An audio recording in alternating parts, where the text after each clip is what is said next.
Cobalt-dan benzin olishni o'rgataman. Bir kishi bo'lsanglar ham 1 litrlik bakalashkadan bemalol benzin olib turib, yo'lda qolib ketgan odamga yordam berishingiz mumkin. Videoni kuzatib, like bosishdan chiqmasin akalar.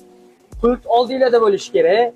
Ko'k klipsasi bor. Ko'k klipsani ikki tarafidan tortib ozgina pastga bosib chiqarib olamiz. Adden o'zi chiqadi. Keyin mana bu trubkani o'ng qo'l bilan ushlab olgan holatda pastga bosiladi. Oq klipsasi pastga bosiladi va asta tortib olinadi. Ozgina benzin chiqishi mumkin, chunki trubkada qolgani. Kelasizlar, shu joyga qo'yib olasizlar. Uni o'ng qo'l bilan ushlab, mana shunday bitta qilasizlar akalar. Keyin mashinani uflash bosib bagajni ushlab turamiz. Ko'rishlar mumkin, mashinamiz o'tolyapti. Bo'lgandan keyin mana bu knopkani bosib tursa, o'chadi akalar. Keyin avolamizda bakalashgani asta. Kimdir ko'chada o'chib qolgan bo'lsa, yordam berishingiz mumkin. Videoga like bosinglar, mashinasiga 2-3 litr benzin quyib, ko'chada qolib ketadigan tanishlarga jo'natib qo'yinglar.